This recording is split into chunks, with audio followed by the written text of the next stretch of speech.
Six o'clock on the dot. It is the 20th of April 2026. We are coming from a very, very beautiful weekend. Silivele Maswati Solo City Halalamba Ngazita Lunwele Lulutse Kulamlisa on the 19th of April.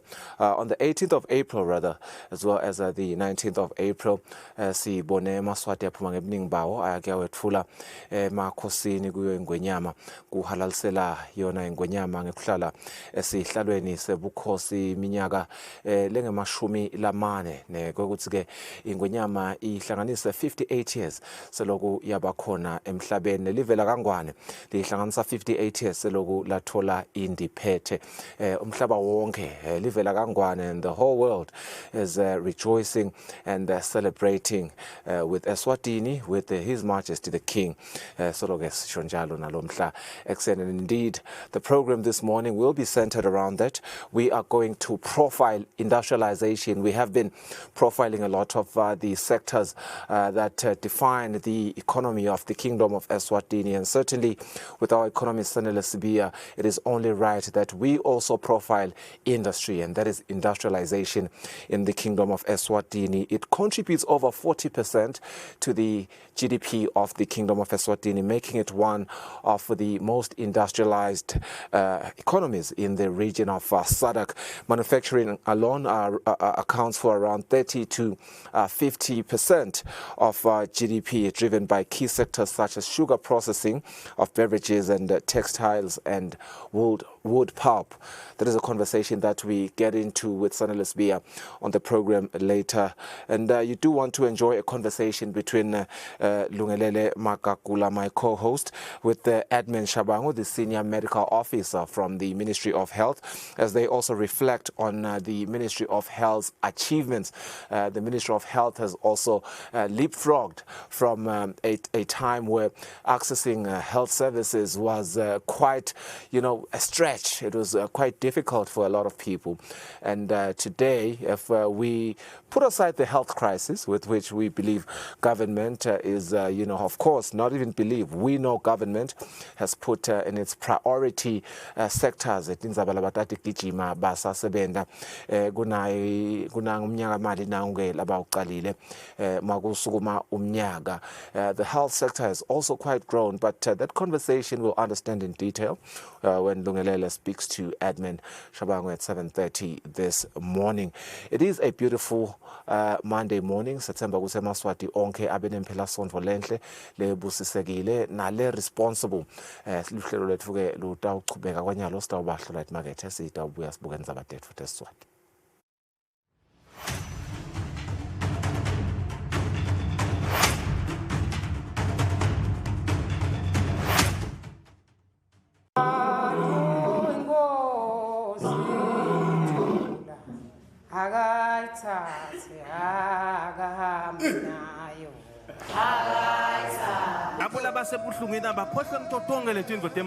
Those that are in pain must forget all the problems they have. Because the things of the earth have got no answer.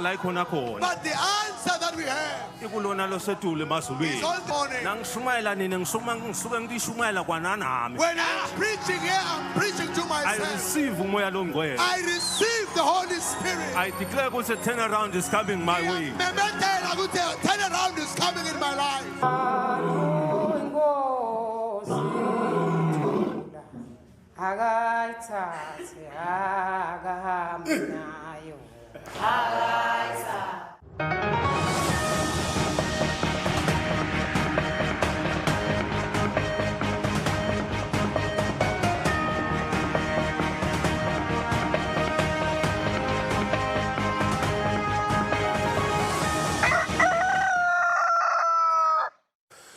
indzaba tetfu teSwati silo semhlaba sithi tetfulo letetfulwe sive semaswati kulomnyaka tikhomba kukhula nekutfutfuka kwelive.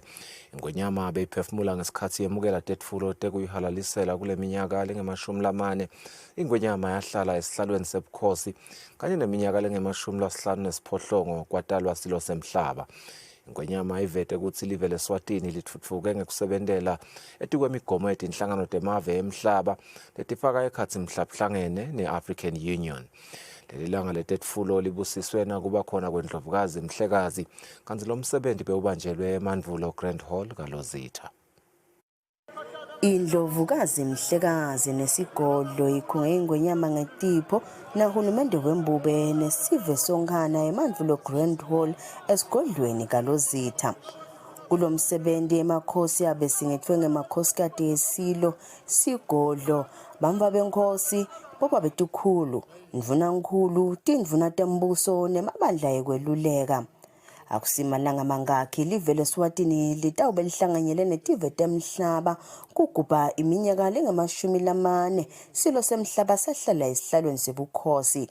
Phindze ligubhe iminyaka lengama-58 uNkulunkulu abusisa lelive ngokufika kwengwenyama emhlabeni. Live leSwatini ngeminyaka 1968 umdali walibusisa ngokutalwa kwesilo semhlaba kwathi ngeminyaka 1986 ingwenyama yemaswati yabekwa esihlalweni sebukhosi. Silo semhlaba siphefumulela umhlaba sithe tetfulo letetfuliwe tikhomba kukhula nokuthuthuka kwelive. Nini bekunene siyathumisa kakhulu nasibona lokungaka kwendeka eveni leSwatini ukuthi live liyakhula sibili njengoba sesilibonile nje siyabona ukuthi naliqhubeka likhula kuyawuba kunyenti nalolu kukhula kongalo kuyawuba netingomba ngoba noma sohamba laveni seliyabonakala mbela ubuka nge-infrastructure nawo ubuka le maceleni nalena iyabonakala i-infrastructure awuyinhle sibili uyafika ekutheni kunetinhlelo letakhiwe eveni phindze kube netinhlelo letilandzelwa live ngekulandzela i-African Union agenda kuphindze kulandzeleleke United Nations agenda 2063 ne-2030 yonke lawo ma-programs lawo ayabonakala cha eveni futhi ke nase kufika emaveni lifike live libekwe embili kulamanye amave ukuthi liyathuthuka kule dotgaba. Ingwenyama iphindze yaveta ukuthi live mmele lithandazelwe liqhubeke nokuthuthuka liye embili. Sengumthandazo nje ukuthi live liqhubeke likhule ngoba lo kunilapha nonke nguloyo ude ulethe inhlitiyo yakhe ude lo ufike wathikilwa ukuthi hey sukuma hamba uyokwenda nangomsebenzi nangu ngulona ngenhlitiyo yakhe wabona ukuthi awu ingosi ngaze ngikhunge ngani nami kubonakale kukhulu kakhulu nina bekunene ngoba lo myanga ngamikisa lo enkosini iyakudinga ingosi lokho ngoba bantu sebathatha ngathi ingosi yina konke emhlabeni kanti ingosi nangabe usekhona lo saswele uyabe solo ingosi ihlupheka. Indlovu yemhlaba ithumise ukuphuma ngebuningi bemaswati kutawukwethula kiyo imbube emhlaba. Mhlekazi uvete ukuthi uNkulunkulu ubuka inhlitiyo lephako akukhathalekile ukuthi sipho singanane. Noma kuncane kuphuma kuphi enhlitiyweni lejulile. Kuthi babe wami noma kukuncane kukutwi utakudla babe wami. Utawujabula babe wami. Lesisho ukuthi ke bekunene Nkosi yami kuyathokozisa tandla leto letikhokhile ungathi uNkulunkulu angaphindze agcwalise imisebenzi njengoba yayimkhulu kangaka eMaswati siyathi bekunene ukuthi vele makunemisebenzi lenjengalena ayaphuma vele ngedinkani. Umhlonishwa Mvunankulu Russell Mmiso Dlamini uthe uhulumende ubonga ubuholi bengwenyama lobuhle lobende ukuthi iAfrika yonkana seyithatha lunyawo kiyo ingwenyama ngenxa yobuholi bayo. Eminyakeni lengamashumi lamane ingwenyama ihleli esihlalweni live selithuthukile kakhulu wona wekunene nebaholi beAfrika se bedakdotha sateluleko kuyo ingonyama bonke batichenya ngokuthi inkosi yethu le seyinkosi yethu sonke ngoba ngiyo inkosi lehlala esihlaleni sebedaktofunza class kuwe wena okunene. Indlovukazi Mhlekazi yethule tipho dengwenyama yaphinze futhi yafisela silo semhlaba lunwele loluthe. Sive seMaswati siphume ngetinkani kutawukhunga ingwenyama kusukela kulabancane kuya kulabadala kanye netivele letinye. Tinkapani netinhlangothi letehlukene eveni nato tende isiqiniseko ukuthi atisaleli nani ngephandle kodwa tiba ingcenye yawo lo msebenzi. Lo nyaka tinkhomo letethuliwe tingama251 imali nemasheke yona sekuhlanganisiwe kube ngetulu kwemalangeni latigidzi leti18. Kulelanga leli lekwethula tethulo kiso silo semhlaba abekukathi kuphume wonke kutawukwethula kuphume emazinyane isilo bamva benkosi nabo bangasalela ngephandle bamva benkosi lababukele imango nabo babetikhulu kwaphuma uhulumende imbala njengoba umhlonishwa Mvunankulu ethule sipho egameni la uhulumende lebekuyimotolo yelihlobo lwe-Land Cruiser.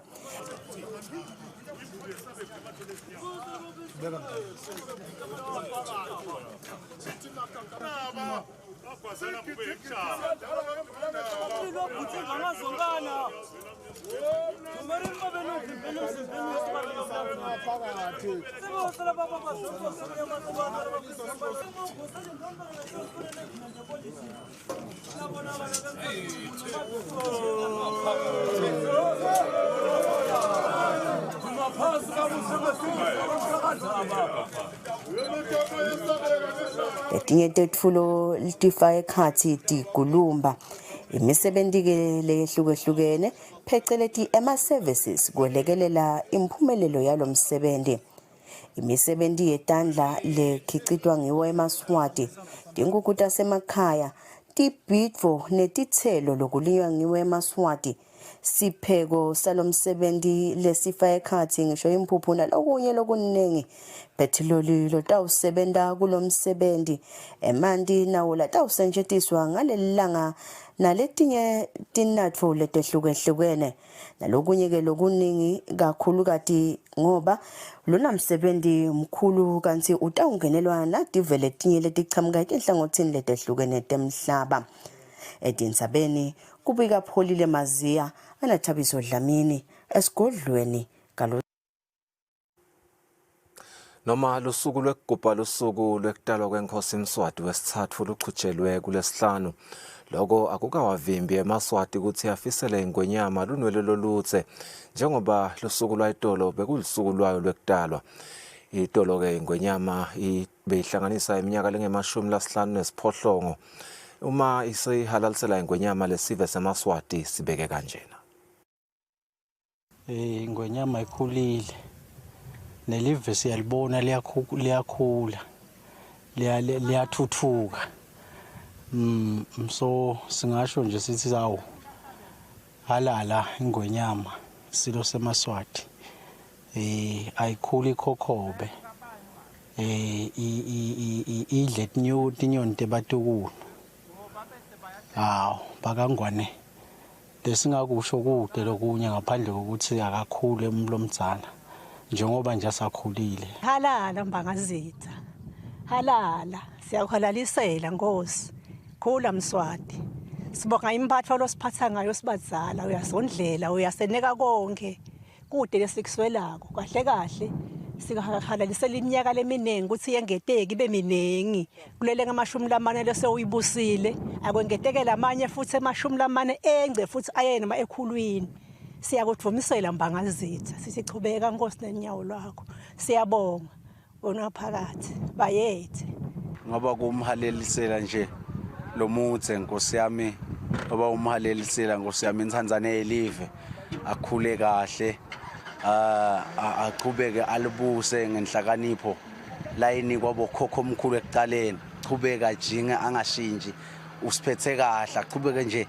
sithi nje halala mbangazitha halala wena phakathi bayethe wena oyiwakho ngathi bayethe wena waphakathi wena ugange izintaba wena ugange ludelude siyakhalalisela Ngonyama ndifuna sithi khula kahle linolelo lolutse Ngonyama eMaswati qhubeka ulibuse eMswati lomnyama kulabalithulu ulibuse ngenhlakanipho nangekuthobeka nasi sive sakho Ngonyama qhubeka usithandze usiphe lithando nenhlakanipho bayethe wena waphakathi lokuhlekele sikubona ukuthi ezingeteka leminyaka iyangitiya iwisdom yakhe ekubuka intindvo nasekuthi nje advise so sicela nje ukuthi uNkulunkulu amngetele emalanga nekusho ukuthi awusilosikhulu impela kulo 40 years uNkulunkulu akugcinile esihlalweni ngiyathemba ukuthi emazulu nalaba phasi impela bayajabula ngendlela lesive la siphethe ngayo nala sihola ngayo umhlaba wonke sobuka la kithi nakuyo ukuthi awu nase sinjena sithi awuthinta iqhazulo ngoba seyinkosi lesihlethi isikhathi lesisithe Africa la khona seyivele seyingumfombo wathi bayethe wena waphakathi umnwelele ludze Ngonyama siyabonga Ngonyama kusiphatha ngesandla sakho siyayibona imisebenzi yakho loyizamako ukuthi nathi sigcine sibalele emaveni lathuthukile nakule minyaka letako sithi nje kungathi inkosi ingakupha umusa uqhubeke ube nalesandla lonaso Sihlalo weligatsha leSwatini lenhlangano yabosomabhizinisi lababomake iConfirm Thandi Nxumalo uthumisa inhlakanipho kanye nePaul Ngonyama lesekwende ukuthi kuthuthuke impilo yabomake nebantu labakhubatekile kuleli Thandi Nxumalo ukusho lokhu mahalalisela inkosi Mswati wesithathu lunwelelo lutse njengoba liveke ligubha iminyaka lengemashumi lamane iNgonyama isesihlalweni sebukhosi kanye nelusuku lwayo lwekutalwa nelenkhululeko yelive leSwatini sibomake nathi bakakhomesa siyadumisa kakhulu umsebenzi lo wendile weli eveni sithi lunwelelo lutse mbangazitha chubeka ulibuse live ngekuthi ikhandla nebucotho njoba wendile thineke sibomake siyadumisa kakhulu ukuthi iNgonyama ayisikhohlwanga nakwakhiwa liphiko lwakakhomesa lapho nathi yasifaka lapha ku-article 154 na 155 la bakushiqilela i-treaty yakakhomesa bagcizelela lokuthi bangema-heads of state bayokhona kudevelopa bomake emaveni abo siyajabula kakhulu siyadigcabha thina ngeNgonyama yethu ukuthi siyalibona ligalelo imisebenzi leyendile kusempowerisha sibomake imisebenzi lesiyendako siyenda ngoba yona ikhonile kusupporta ikakhulu kule treaty le compela wonke umuntu lokhona eveni ukuthi akasi develop ngasho ukuthi ikhona ngalapha kule kwetekulima nangalapha etiko la commerce meaning nemithetho leseyendiwe leshayiwe ukuthi sikhone kusebenta kahle eveni sibosomabhizinisi labancane ngikhuluma nje nanyalo kunalo umthetho we-empowerment bill lebeyisolo ikhankaswa eParliament letawucetshwa nyalo nalapho iNgonyama yenda siqiniseko sekuthi eMaswati akhone kusebenta ngekukhululeka nangekuthi akhone kuba nempumelelo akhone ukukhulisa umnotho welive njengoba naye agcizelela ukuthi wonke umuntu akasukume nathi sibomake sisukumile sine youth nalabakhubatekile lonkwe la kamshito wekunene sikuye nathi nathi singu-Commerce Federation of Women in Business singete sasala sithi bayethe wena waphakathi akayithathe akahambe nayo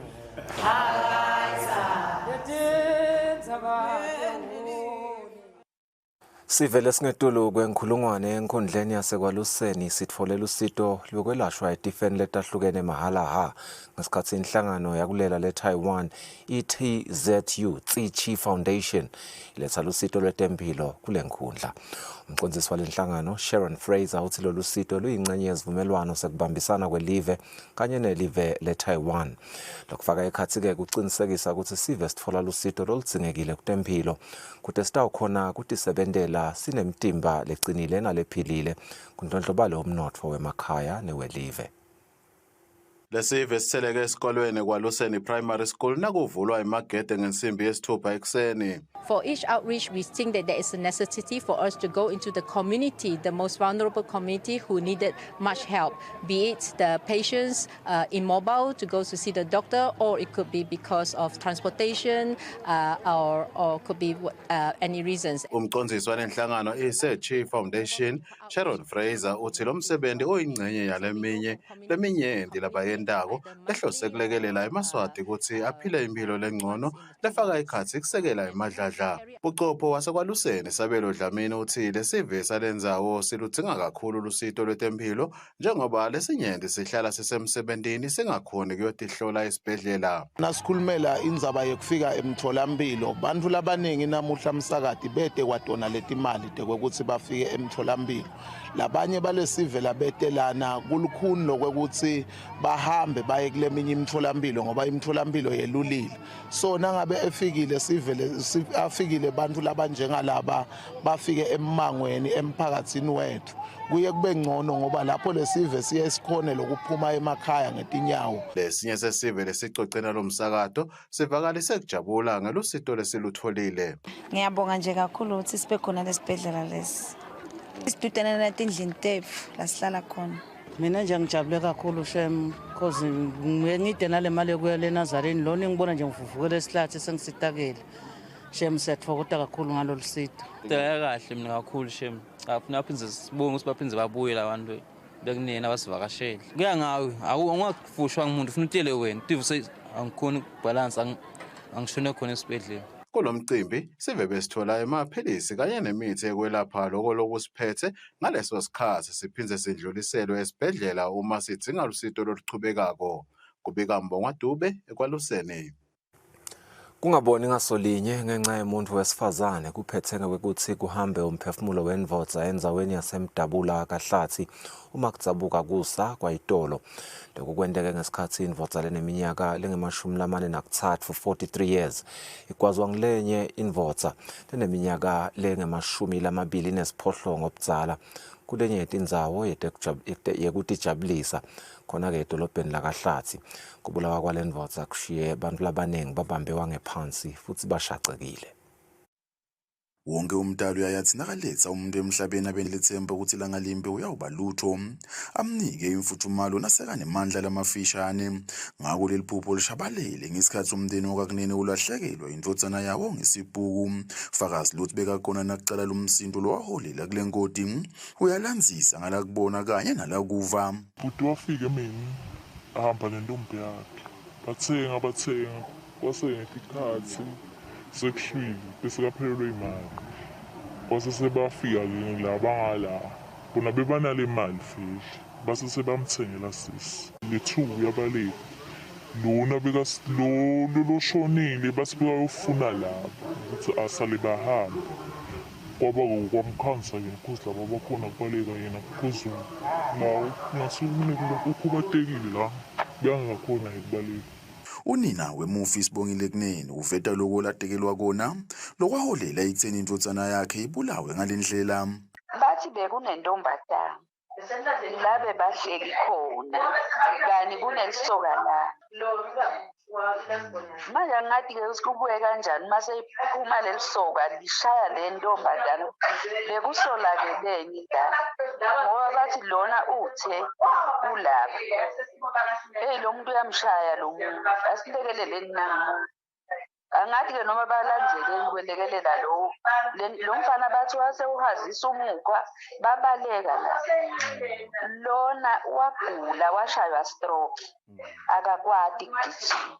Buchopho balommango Mzwandile Mafu lilele lomndeni wendlula wekhuta lomoya lesewubonakala wanza kulendzawo. Lesekwenteka lamangeni wethu sekubuhlungu kuvisa buhlungu. Silimalelwa abantu abasha. Ngendlela labalimalana ngayo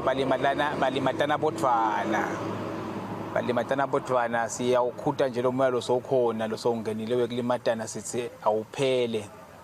Uma kukhona lese singasabonisani ngako noma singasaboni ngaliso linye kungcono ukuthi sikhulumisane noma ukhweshe kulowo muntu losongasabonisani naye ngeliso linye ningaze nicabane noma nishintshiselane amagama ngoba bese kulandzela kwene kulimatana. Last week nje besifihla lomunye naye losilimalele lekusuke abantu bakulomunye umphakathi beta batomlimata ekhaya emphakathini wakakhe. Lo sabambe kuba ngumchumaniso wemaphoyisa nesive Mazinzi Manze uvumile lo mbiko washo ukuthi umsola sewuvele usetandleni tabo. Lo bikako ngumpendulo kumbi emdabula kaHlathi.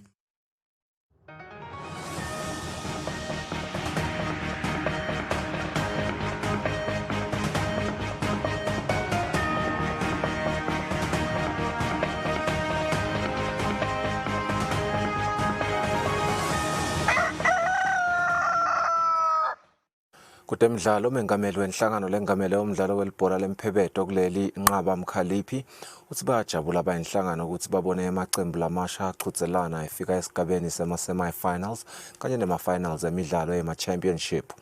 Mkhaliphi bekakhuluma nakudlalwa emidlalo yekuphetha umnyaka lebe usenyuvesi yasekwaliseni kuMathapha.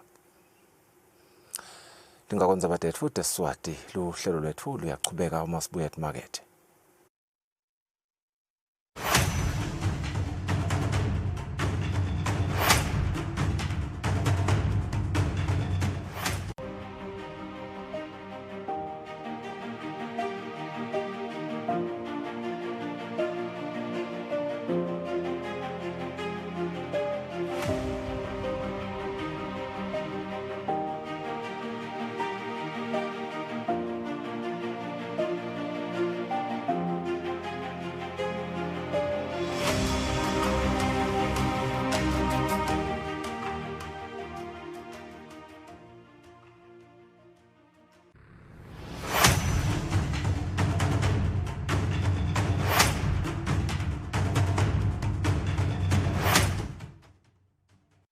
Kude lesinye isikhathi ngaphandle kwalesi aba research bafunze being risky means ukuthi nalokuwa kwayo kulula nathi kufuna sente ukukhiqiza lokusemndeni.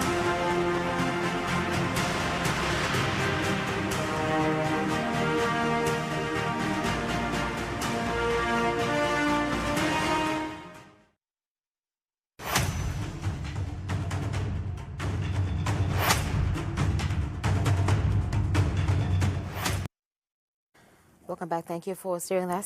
Senior medical officer iTigole Tempilo, Dr. Shabangu sifuna kubuka nje iTigole Tempilo achievements, successes and challenges in the past 40 years under His Majesty King Mswati III's leadership.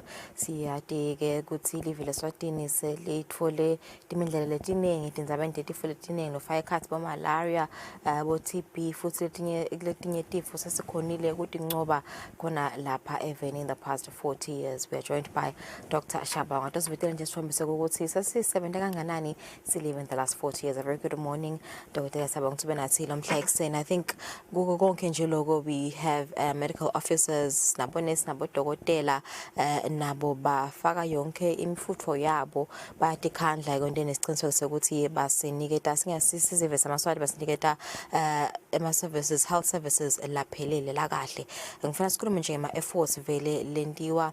Tempilo in the past 40 years. Okay. Thank you.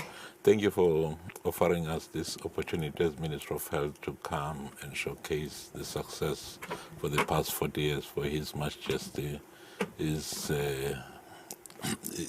while he is in the throne, the Minister of Health have been working hard for the past 40 years, even before. But the success that has been shown for the past 40 years, His Majesty has been in the throne. Of interest is that the HR, which is the human capital, our people who are delivering, the numbers have grown, and the specialization have increased, and the coverage has been widened. We started with, before the 40 years, the clinics, there were few. Now we are talking about close to 300 clinics. And the human workforce has increased also. So what have we done as a ministry or as Minister of Health or as government?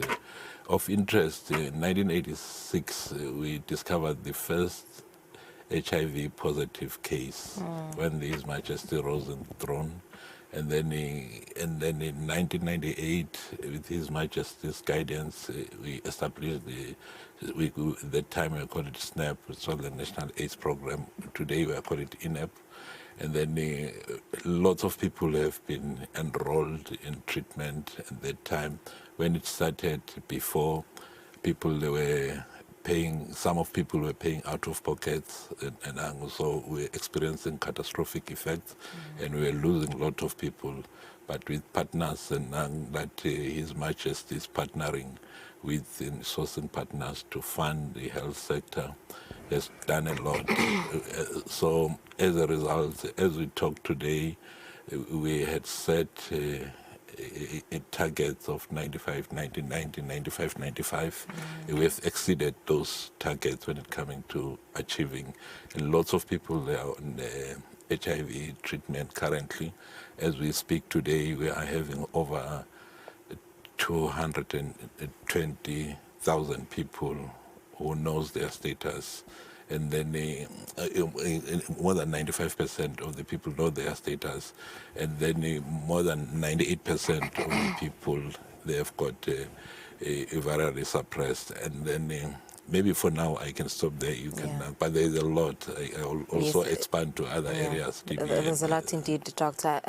You know, yes, there are achievements, and thanks to government for these achievements. But I want us to focus on the work delivered by medical staff, the medical community. You know, let's talk about their dedication, their commitment to their work. Possible without them. Let's talk about their dedication, their love for the work that they're doing. Thank you for that. We know that without the human capital, which is the manpower, all the success we are talking about, we could not have talked about. So those are the people who are actually delivering the service to the people.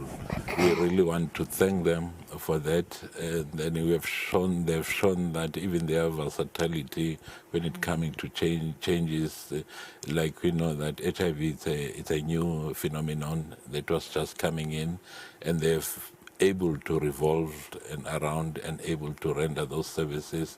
We can talk about our clinics, we can talk about our hospitals, even on daily basis. We are seeing lots of our people coming to the services, and they are always willing to offer those services. I think I'll just mention that when it comes to, we really appreciate the work and the dedication that they are showing to the public. All right, so now let's talk about COVID-19. COVID-19 yasihlasele kakhulu around 2019, 2020, 2021, and hulumende kanye neNgonyama played a major role kusita bantfu labebanawo lo mkhuhlane i-COVID-19. Let's talk about the situation, the simo nje besikiso silive, and also nani ningema health officials nemsebentile nawufaka kuzama kusave timpilo tamaswati. Thank you. I think COVID-19 came as a shock to all of us. It was a shock we didn't expect, and sometimes, it came as a shock. But like I've mentioned before, the versatility of the team, and then the impact that was there, it was impacting even the economy. So a lot of people, they were scared. when we were talking about COVID-19, people they were scared about dying, but we have seen dedication that has been shown by the health workforce. We have seen them as we started, and then we revolved. We will talk about Lubombo Regional Hospital that was opened up for severe cases. We have seen about Manzini, it was previously TB hospital, migrated to COVID center at the trade fair. We saw that it was converted and then into treatment center, and we've seen staff moving in, our health workers, and then as it evolved, we saw that it was moving out of hand, and then other facilities, they open up to treat our patient. And then we also like to show the appreciation that has been shown by our partners coming in, supporting financially, and other agencies that they came in to support the government and the ministry on rendering those services. So it's a fact that some of our people, they got also affected by this condition, and some of them, we like to now mention that we lost some, and then some of them, they were affected as families, and they were also affected, but they continue to show dedication, rendering services to our people. We really appreciate that, and the support that we get from the main government about supporting Ministry of Health when it comes to funding, and also the support, the technical, our agencies, our NDMAs, everybody was hands on the deck. Yeah. Dr. Shabong, I must say, and I would like for us to touch on each and every issue, such as the maternal health in JC. It was an issue,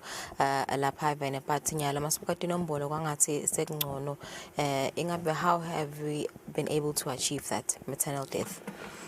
Okay, as a Minister of Health, we are working together with the World Health Organization for guiding now. Yes, we have improved with our numbers, but as Minister of Health, we are happy that the public has started seeing the benefits. Although with us, we are still have got a long way to cover. We are not yet happy, but we appreciate the work that has been done. When it comes to maternal perinatal mortality, it's one of the issues that we want to cover as a country. We want to protect, because it's one that is being measured. We are being measured to see about the health status of the country. So currently, we are happy with the progress we are doing. So what have we done? We are looking at issues of universal health coverage. When we are talking about universal coverage, we are talking about access, equity, and then we are talking about the issue of people access the services at where they are. So like I've mentioned as I started, that we have expanded the issue of primary health care facilities. We have close to 300 facilities. When we started, there were very few facilities, and then there are more facilities that are offering maternity services. We have got also more secondary facilities that they are doing operations, because we also know that sometimes we need to do operation to save the mother or to have a live baby. So we are now, and the country has invested on when it coming to specialists and doctors and nurses on these areas. And then we have a program that we call it SRHU, which is sexual reproductive health, which is looking at issues for women. So some of the things and some of the losses, they were related to HIV, and then the HIV investment on HIV management and treatment has assisted us to cut some of the challenges. And then the other part that we have to not to ignore is the investment when it comes to emergency preparedness, where we are having ambulances all over the country's rapid response who assist us to when there is a need, those mothers, they reach the facilities at the right time, at the correct time. Response time has improved. So it's some of the areas that we have focused on as a Ministry of Health when it's coming to issues of maternal and child health. Okay. So some of the things that I can mention. Yeah, impressing indeed. Another critical stride that we must talk about, Dr. Shabang, I think you did touch on it when you started talking, is HIV and AIDS. To looking back to what was happening way back in the 80s to now with the introduction of lenacapavir. Talk to us about that achievement as a country, and also we've reached the 95. From what was happening in the 1980s, people are dying of AIDS, but let's talk about that achievement in the past 40 years. Most of the work that has been done is really impressive and interesting as a country, which I think we should applaud ourselves as a country. Before there was no treatment, and then if you were diagnosed with HIV, if you don't have money, if you didn't have money at that time, even the treatment was not there in the market. So I can mention that. So, but what the country has done has evolved over time. So you remember that before we were talking about ABC, you abstain, be careful, and condomize. I'm not saying we are not doing that now. We insist on those issues. So the country moved over the years and maintaining those messages and bringing in new technologies and new treatment or modalities. And we have seen communities moving around the issue of establishing communities of people affected with HIV, and we're moving in the community, and then involving the issues of health promotion and education, and then we moved further to start rolling out treatment to the public. Initially, it was started as there were sort of HIV clinics and all those things. And then over the years, we have seen that after we have established the programs and the clinics, the treatment centers, we have seen that, and then we moved to integration into normal public health or normal routine care. So we have done that, and then over the years, and even the treatments changes, we have seen them. Over those years, with the old treatment regime, you can sometimes tell from people on the street who say this one might be on treatment, but as we speak today, you cannot able to tell who say this one has got HIV, is on treatment or not. It's just like any other normal person.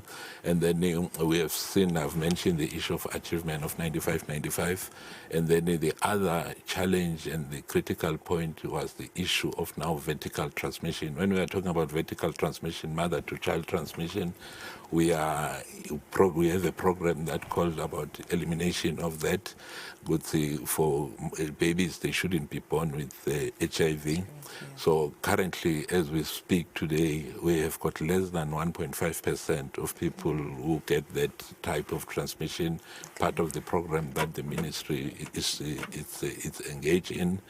And then we have coming up with the prevention method, a new prevention method, like I've mentioned before, the options we were talking about a condom and abstain and nang, and then we have bring up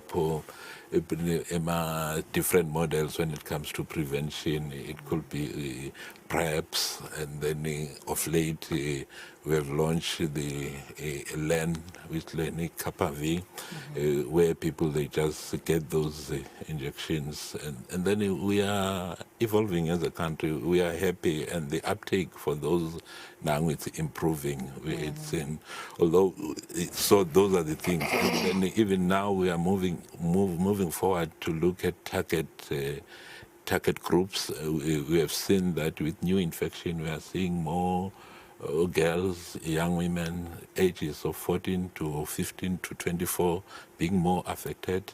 So we are having specific program targeted to them. And then the men who are working in the ages of 40s, they're also one of the groups of interest and different other groups. So the country is doing some work around those things. All right. So And another win for the country is the establishment of the Mantini Hospital, you know. So we are pinema cancer patients. It must bring a lot of relief for cancer patients. And just take us back, Dr. Shabanguti.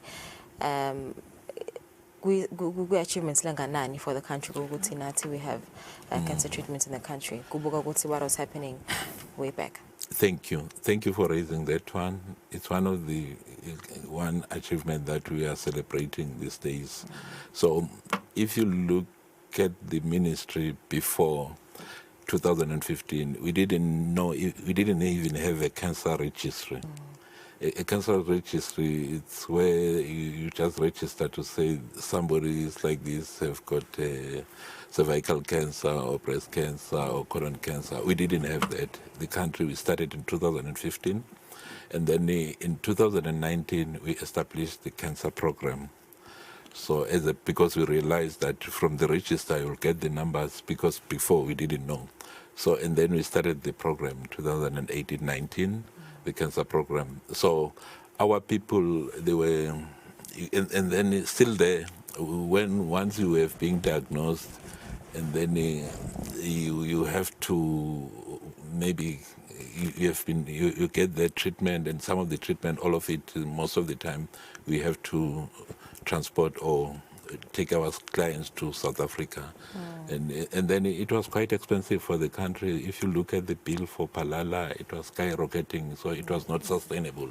So the country, looking at that, they then move forward to looking at issue of what can we do as a country.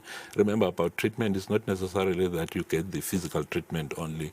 Remember, the people who are uprooting them from their families, you are taking them, they are staying in there for quite some time. So it's a concern. So the country came in and looking at the ministry, looking at what can we do as a country.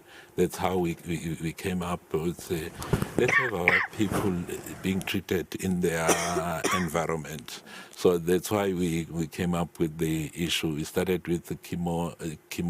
It's a phase approach. Initially it was screening, and then we came up with to look at what can we do locally. We started in Babane, offering the chemo. There's a chemo unit in Babane that's offering few beds that are there. They're offering chemo. And then we established the Manzim after winning or seeing decrease in the TB clients and the numbers and the MDR, because it was moved to Tlano. And then we converted that facility to a cancer facility. So it's where we establish. Currently, we are giving, they are getting chemo locally, which is very good for us. And then we know that we still have to, in the process of expanding that facility, to also being in a position to offer radiotherapy, so that everything is done locally. And then on top of that, the country, this 2025, the radionuclear bill has been confirmed as an act. So that's why you'll see even private parties, they are coming into play to offer these services. So we are hoping that as a country, when it comes to cancer treatment. And the mobile clinics as well. And the mobile clinic as part of screening. That one is cool. It's very good, because we have purchased about four trucks. That it's a mobile clinic. It's just got everything. We can do your bloods, we can do your screening, we can do your testing. So even there, we also, because as a country, we also have got targets that we want to. One of the cancers that is leading cancer in the country, it's cervical cancer. It's mainly because it's also related to HIV, and so it's one of the achievements that as a country we are proud of, that we have decentralize it, and then we are moving to the clinics, to the regions, because there we are going to the hard-to-reach areas. So it also gives us that positive oomph. And then when it comes to clinics, and now we are doing those tests in the clinic, we are also doing treatment, early treatment, because what I forgot to mention, that almost all our condition, if we catch it early, the chances of success is very high. Yeah. So with cancer, before it was sort of, if we are not catching it early, it's a late stage, it's like you are fighting a losing battle. True. Yeah. Speaking of how to reach places, Dr. Chama, I think we should also applaud Bakukuteli, health community workers, because baba le nalabamfu le makaya. What role have they played, Nabo, in making these the 40 years could have a success? Bakukuteli, they are playing a major role when it comes to primary health care.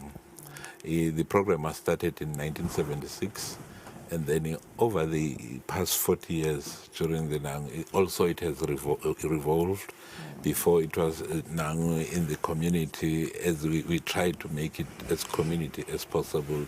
So their role when it comes to linking, because our level of care is start on the primary or community level, and then it moved to the clinic level, and then it moved to the upper level. So their role, they have evolved, and then they have done a lot when it comes to community participation, community awareness, engaging, supporting families.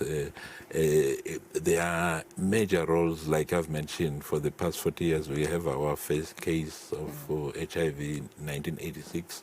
And then we have seen them, seen them being involved in taking care of those clients that I have talked about, that we were unable to assist them.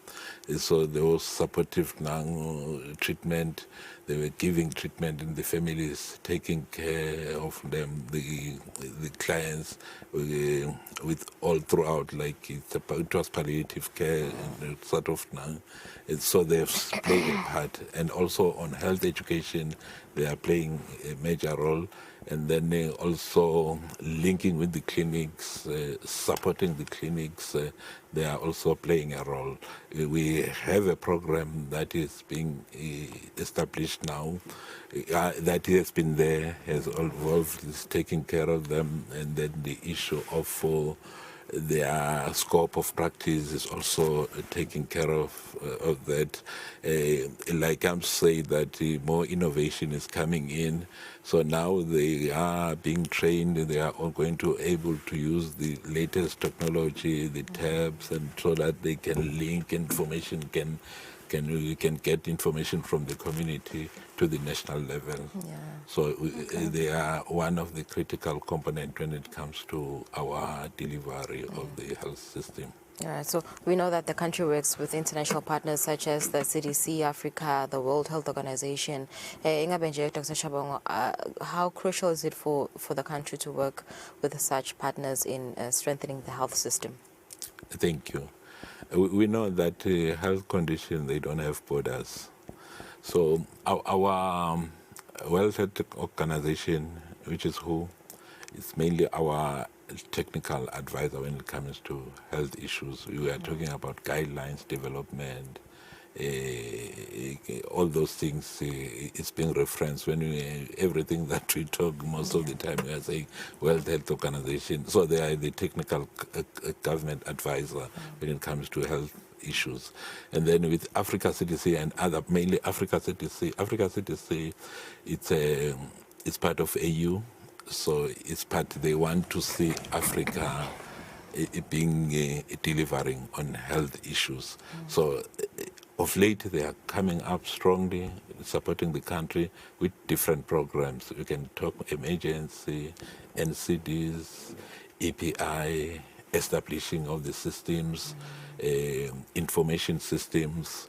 So they are one of the partners that they are strengthening us, and then we have other partners that are there that are also assisting the country. And so the achievement we are mentioning, we could have not done on our own without these international partners and local partners that are also not forgetting the private sector that is also playing a crucial role when it comes to delivery of services. Yeah, I mean, there's so many achievements that we have witnessed as a country. You know, in terms of malaria, the country has received international awards for being recognized.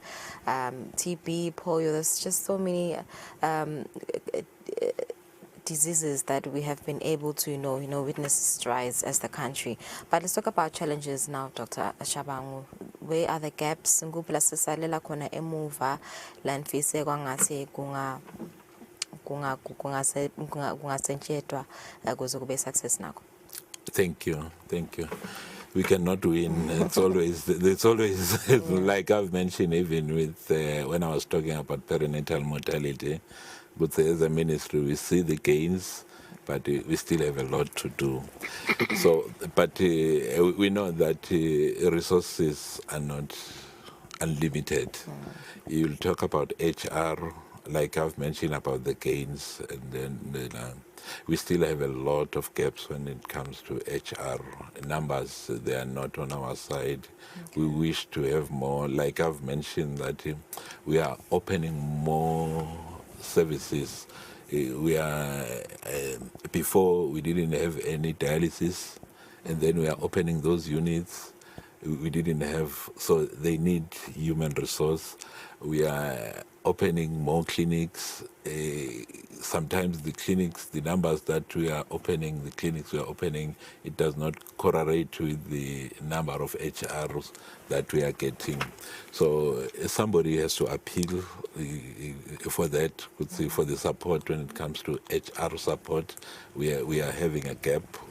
We don't have enough manpower on the ground because of those challenges, issues of budget and now, but we are having challenges when it comes to the numbers. So as a result, you find that some of our services are being compromised. Yes, so HR is one, and then the issues of support for most of the programs are being done. Some of them, they are being supported by partners, so we need to fill that gap, but of benefit for us as a country, even the support, they were sort of directed to government. So that's why even with the limited support, you find that the services are, they are not greatly affected. So, but it's more work on government. And then you come to issues of response. It also goes to HR, and then the new diseases that are coming, it's also, we have to respond on time. So it's one of the key issues that's of interest, and the issue of budget, healthy most of the time, like I've mentioned, the resource, we find that the budget sometimes is constrained. Yeah. So we need to look at those issues. Okay. But it's one of the issues that's of interest and of concern. All right. Thank you so much for your time, Dr. Shabangu. Unfortunately, we ran out of time. So we discussed it more fertility. But we have witnessed achievements more than my challenges go health sector in the past 40 years. Dr. Shabangu, you go for an ad break.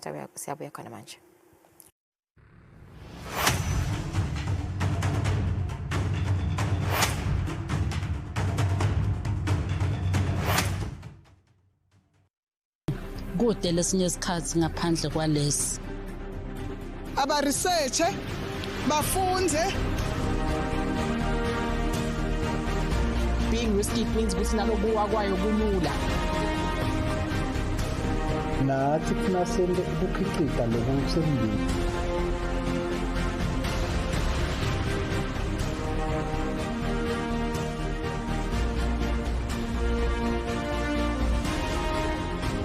The board of directors, management, staff, and students of Sebenta National Institute join His Majesty King Mswati III, Her Majesty the Indlovukazi, and the entire nation in celebrating 40 years of His Majesty's reign on the throne.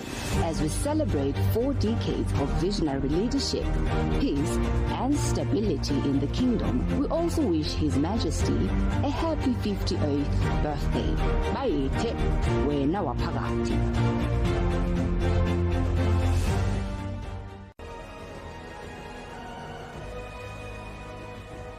Nurture Council, management, staff, and stakeholders of the multi-sectoral HIV response join Her Majesty the Indlovukazi and the entire Eswatini nation to wish His Majesty King Mswati III a happy 58th birthday. As we celebrate His Majesty, Nurture pays a special tribute to the King for his profound influence on the national HIV response. Bayethe wena waphakathi.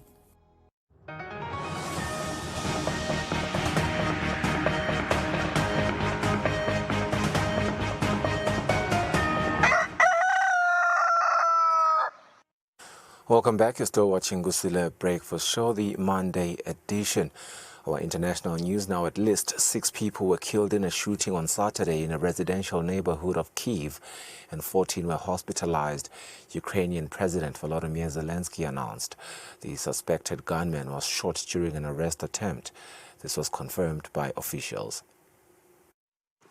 A gunman with an automatic weapon killed several people in the street and then barricaded himself inside a supermarket in a southern district of the Ukrainian capital. He took hostages before being shot and killed by police.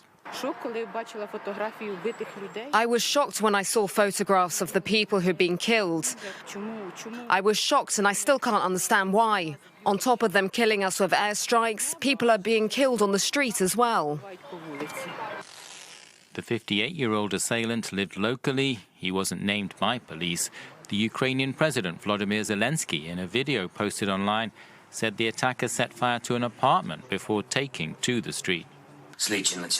Investigators from the National Police and the Security Service of Ukraine are currently investigating all the circumstances surrounding the attack on civilians in Kyiv. The attacker has been neutralized. It's known that he lived in the Donetsk region for a long time and was born in Russia. There was a 40-minute standoff as a negotiator called out to the assailant, urging him to release the hostages, who were supermarket customers and staff. Ukraine's security service described the killings in the mass shooting as an act of terrorism. Iran has partially reopened the Strait of Hormuz, but only under strict authorization and designated routes as tensions with the United States continue.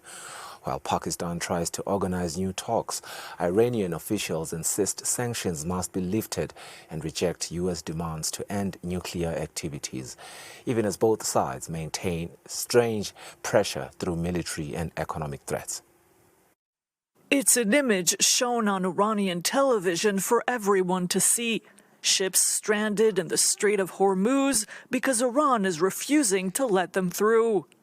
Tehran reimposed its blockade after the U.S. refused to lift its own blockade on Iranian vessels. Everyone who wants to go through the strait can do it, because we were asked to let them through. But we can't cross it? How is that possible? I said that if they don't lift the siege, traffic in the strait will definitely be limited. Restrictions will come. To show how determined they are, Revolutionary Guard forces opened fire on 2 Indian vessels on Saturday. Others quickly turned back, as seen on this tracking system. And Iranian officials say they're ready to go further to show they have the upper hand.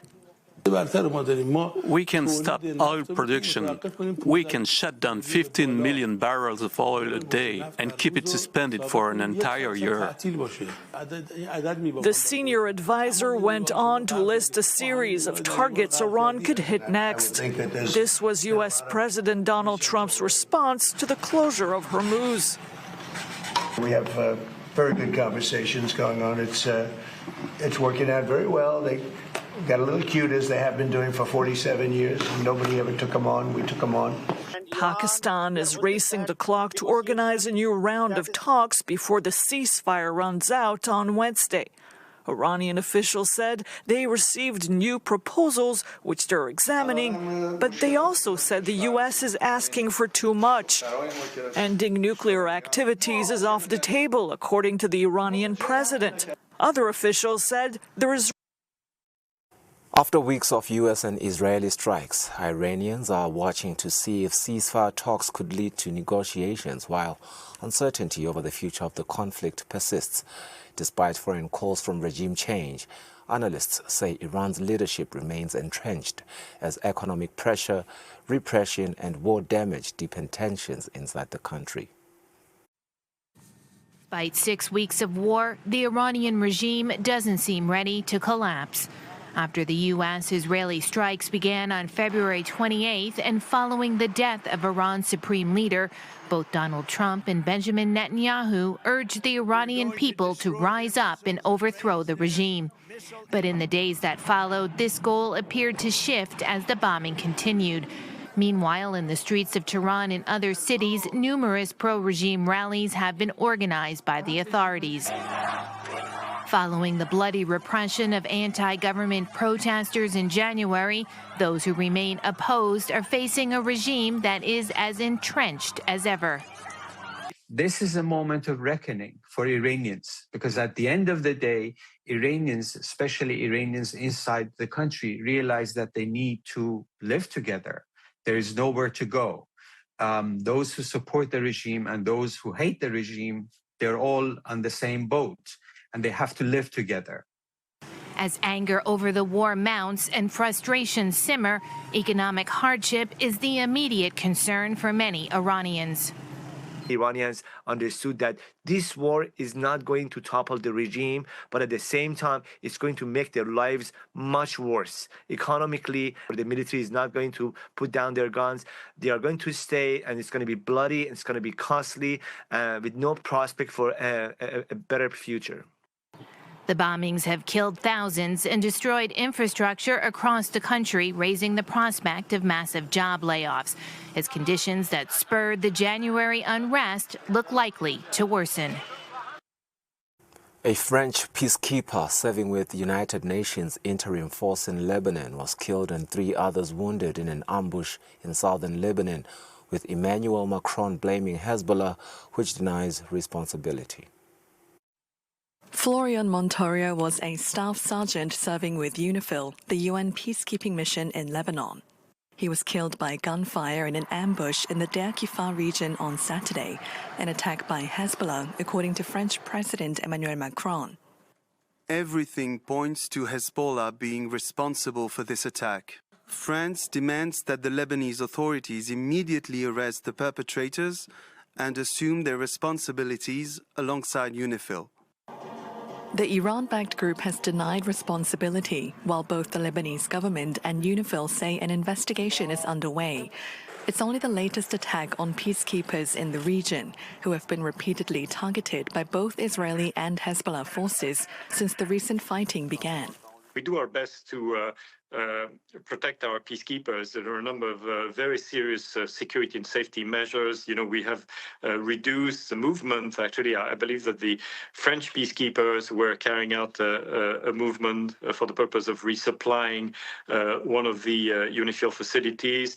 Our UNIFIL colleagues believe, and of course rightly so, that it is their duty to continue to do, to the extent possible, what they're mandated to do. 3 Indonesian peacekeepers were killed last month, with a preliminary UN investigation finding 1 was killed by Israeli tank fire, while the 2 others were killed by an explosive device likely planted by Hezbollah. Far-right Italian Prime Minister Giorgia Meloni was once considered one of U.S. President Donald Trump's closest allies in Europe, but their relationship has recently deteriorated. As Caitlin Brown reports, Meloni has fallen out of favor with the U.S. president, in part due to her criticism of the war in Iran and her opposition to his public feud with the Pope. The fracture between Giorgia Meloni and Donald Trump now appears to be official. However, until recently, the 2 leaders had seemed to be on excellent terms. In January 2025, Giorgia Meloni was the only European head of state invited to his inauguration. A few days earlier, Donald Trump welcomed her to Mar-a-Lago, asking his guests to give a standing ovation to the woman he then described as a great leader. A sudden shift occurred earlier this week. Do we still have the same relationship with Italy right now and Giorgia Meloni? No. She's been negative. Anybody that turned us down for helping with this Iran situation, we do not have the same relationship. The previous day, the Prime Minister had already distanced herself from Donald Trump following his attack on Leo XIV. For Meloni, criticising the Pope was a line not to be crossed. These statements directed against the Pope are unacceptable. I disagree, so I'm speaking up. The split was welcomed by many Italians who had been expecting the fallout for some time. She did the right thing. One might wonder why she didn't do it sooner. She sought his support, recklessly assuming that Trump could be trusted. Ditching this troublesome ally could benefit Meloni as public opposition to the war grows. Keir Starmer is facing mounting pressure after revelations that Peter Mandelson was appointed UK ambassador to the United States, despite failing security checks, with Starmer saying that he was never informed and blaming the Foreign Office. Now, this comes after Mandelson was dismissed over his ties to Jeffrey Epstein.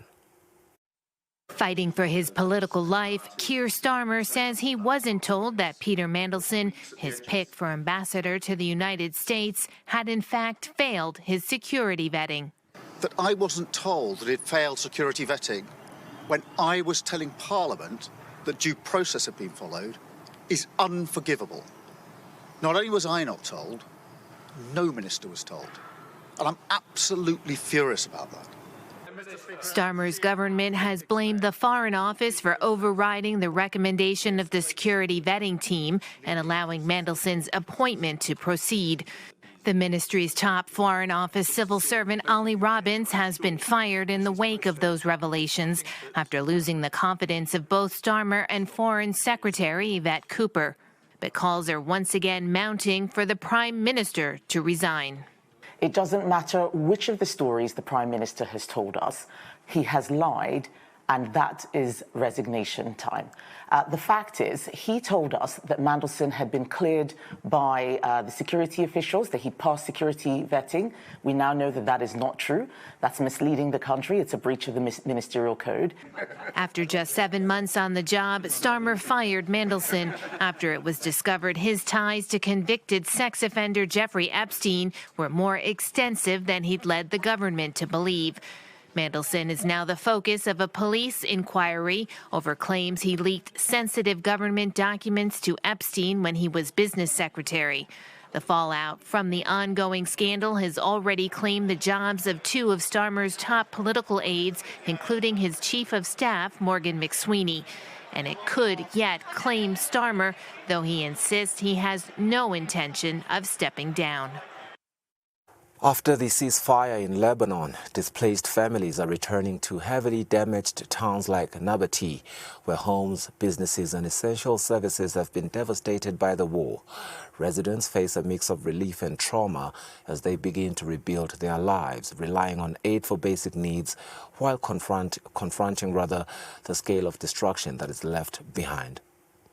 Securely strapped to the roofs of cars, signs of victory waved from the windows.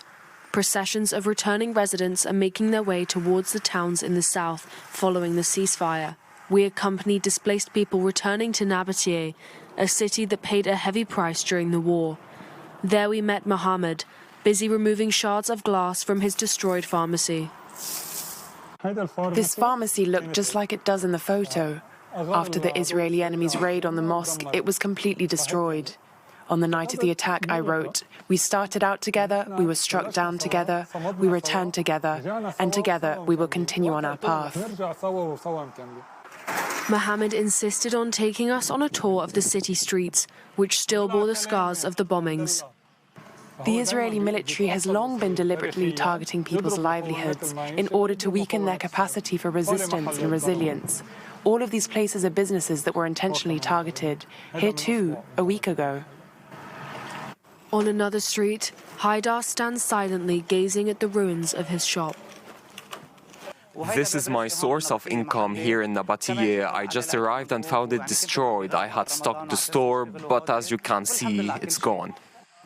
In the city, relief teams have begun distributing meals to families who have returned, while they wait for essential services to be restored. Restaurants are closed, as are essential businesses. Residents need food provided to them as they cannot afford to buy it daily. We distribute 500 hot individual meals every day, in addition to bread and water.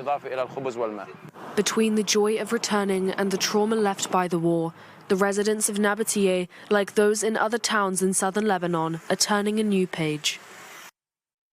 In Deir al-Balah, displaced families are living next to growth rubbish piles as destroyed infrastructure forces authorities to rely on unsafe temporary dumps. Across the Gaza Strip, poor sanitation and pest infestations are raising serious health concerns, and this is despite limited humanitarian aid. Piles of garbage stretching as far as the eye can see, just meters away from tents sheltering families.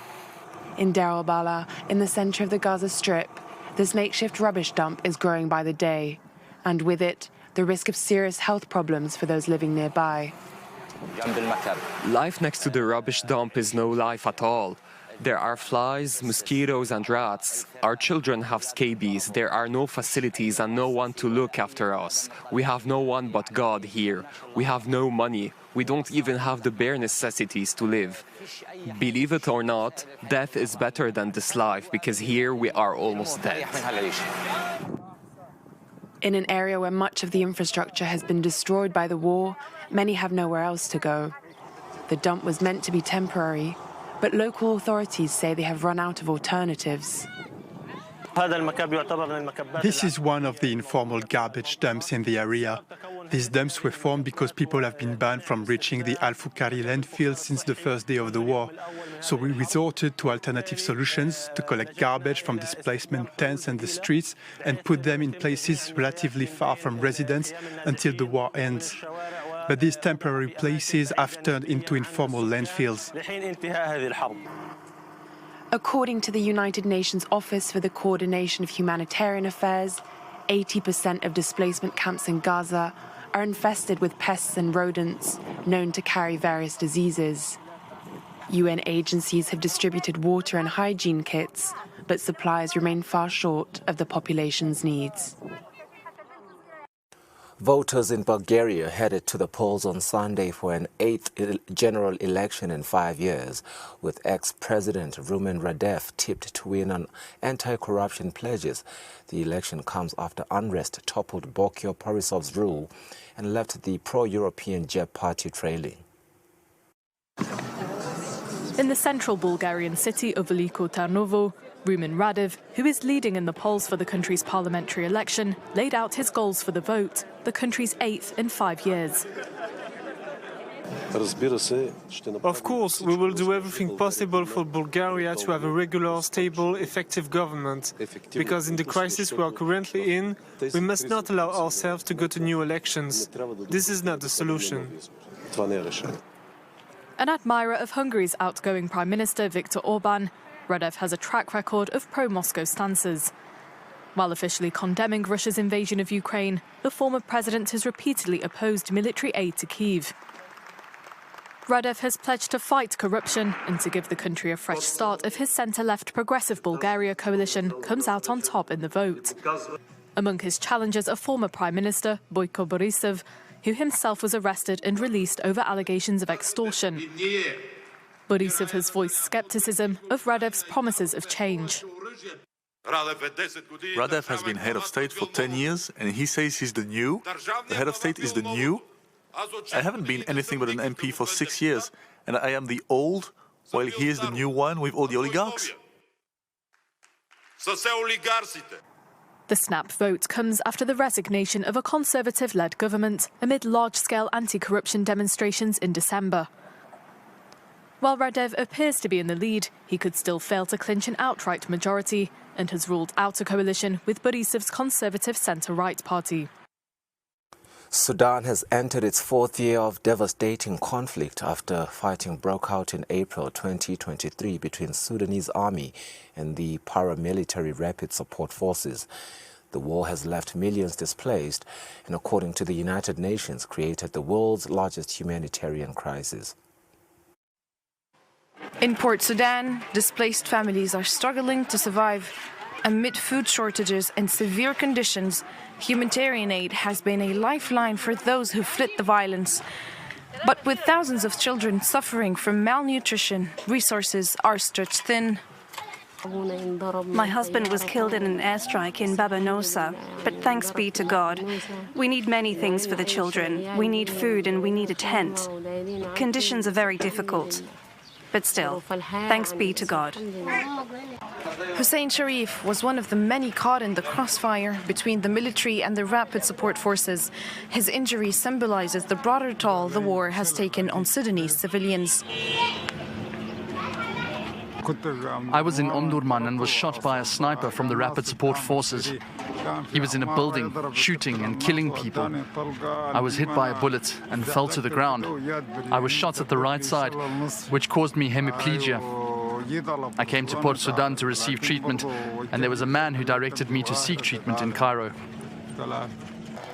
3 years of war have torn Sudan apart, with no end in sight. As the country remains divided between military and paramilitary factions, millions of displaced hope for peace and the chance to rebuild their lives. In Liberia, communities are raising alarm over rising water and soil pollution that is linked to gold mining activities.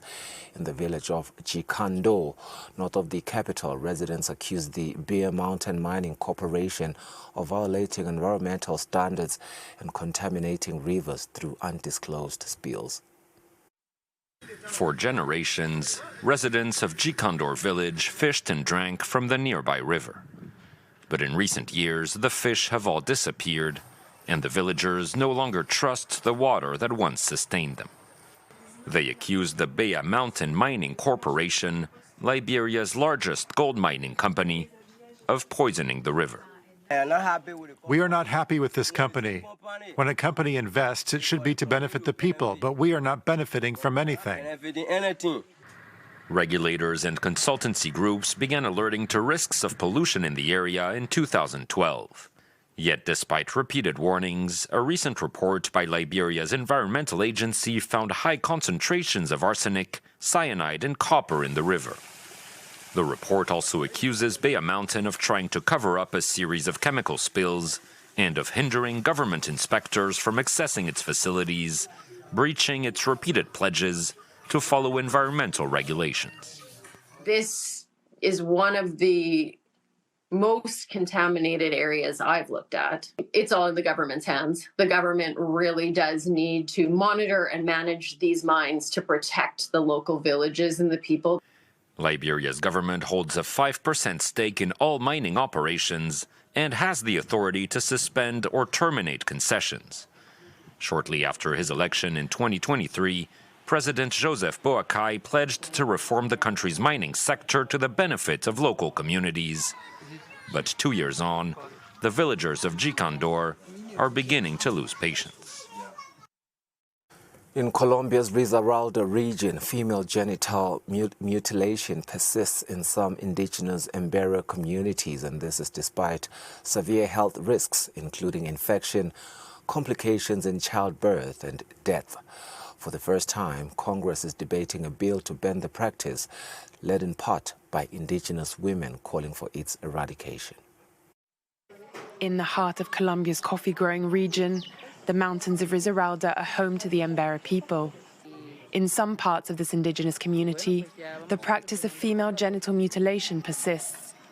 Midwives use a blade or red-hot nail to remove part or all of the external genitalia of girls at birth.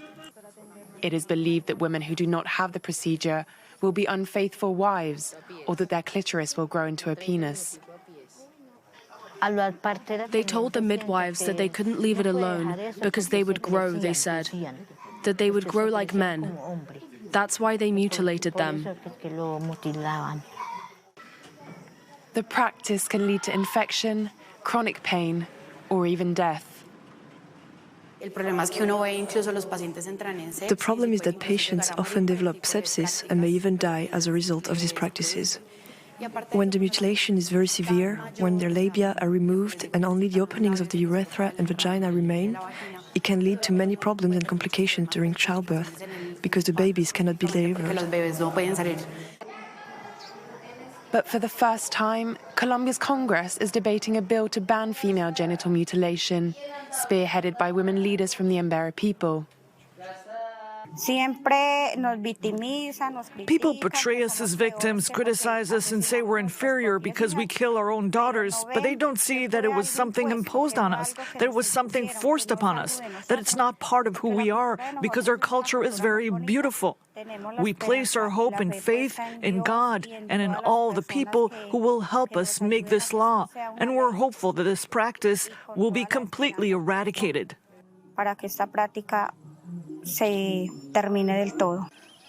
According to the United Nations, an estimated 230 million women and girls around the world are subjected to female genital mutilation every year. With an estimated population of 1.4 billion, India, the world's most populous nation, is launching the first phase of what is set to be the largest census ever conducted. More than 3 million officials are involved in updating figures from the last count in 2011, when population stood at 1.21 billion. The project could pave the way for major changes to welfare programs as well as their electoral boundaries. It's an ambitious project that will be carried out in multiple phases. The first phase of India's population census kicked off this week and will run until September. Over 3 million government workers are conducting door-to-door surveys to document the living conditions and demographics of the world's most populous nation. The first phase includes the house listing. Enumerators map the area they're covering. They record the number of houses, whether there are any new buildings or buildings that no longer exist.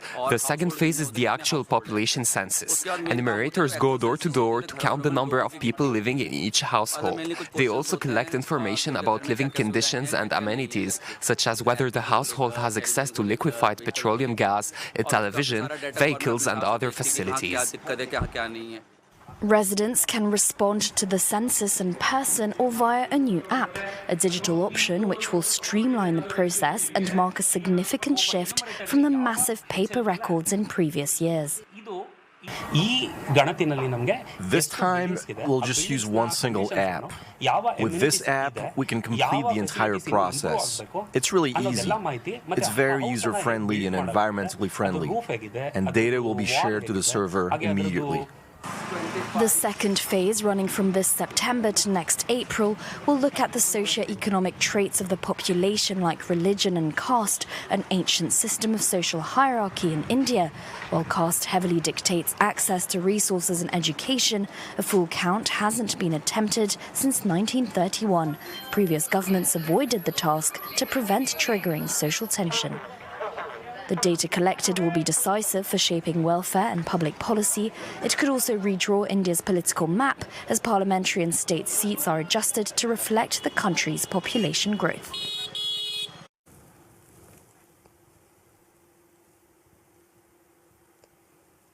A humanoid robot competing against flesh and blood runners broke the world record at Beijing Half Marathon on Sunday, showcasing the rapid technological advancement that is achieved by Chinese makers.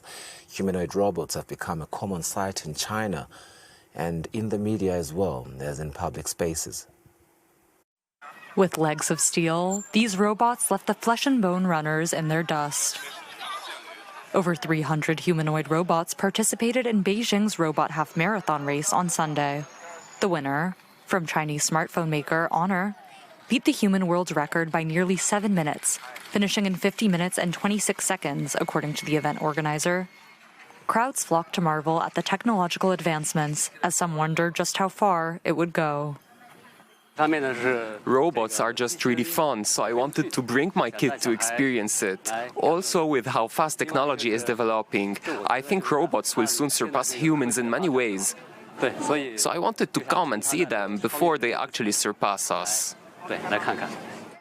This year's robots eclipsed those competing in last year's inaugural race, in which the winner finished in 2 hours, 40 minutes, and 42 seconds. Still, not every robot was in optimal shape. One fell flat at the starting line, and another ran right into a barrier. The half marathon proves a major test of the robot's agility.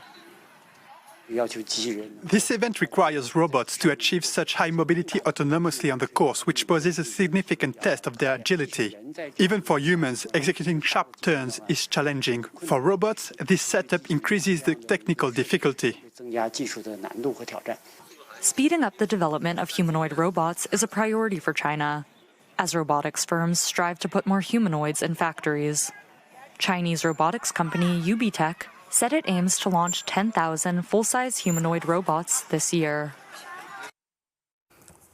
Well, there you have it. That marks the end of our international news. You're watching Kusile Breakfast Show. This is the Monday edition. Good morning again, and we continue to say Kula Mdisa Halalambangazita Lwelulutse.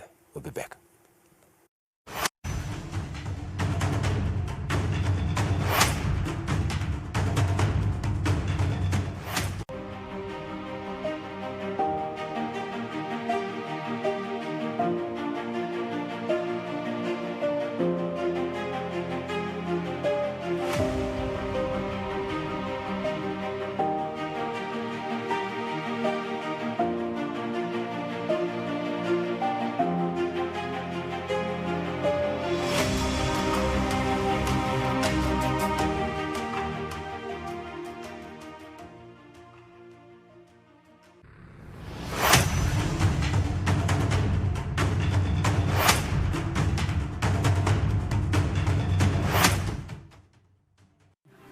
Lesinye isikhathi ngaphandle kwalesi aba research bafunze being risky means ukuthi nalokuwa kwayo kulula nathi kufuna senze ukukhicita lokusembili.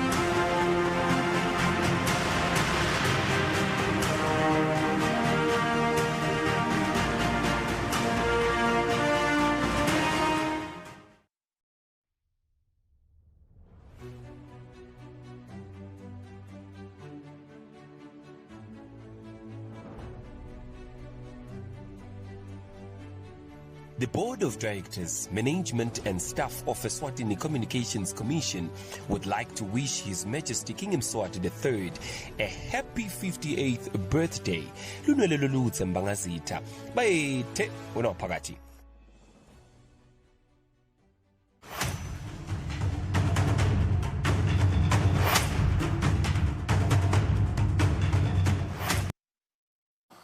KBS Live interview. Good morning once again this Monday morning. We are in conversation with our economist, Sanelus Bia, and we continue to profile the different sectors that make the economy of the Kingdom of Eswatini as we reflect 40 years of leadership under His Majesty King Mswati III. And as the Kingdom celebrates, we reflect on the milestones that we have seen reshape our economy. Of course, today, industry contributes over 40% of the gross domestic product of Eswatini, making it one of the most industrialized economies in the region. Manufacturing alone, it is said that it accounts for around 30 to 35% of GDP, driven by key sectors like sugar, processing, beverages, textile, and wood pulp. Eswatini produces over 600,000 tons of sugar annually, with a significant share that is exported, positioning the country among Africa's leading notable sugar exporters.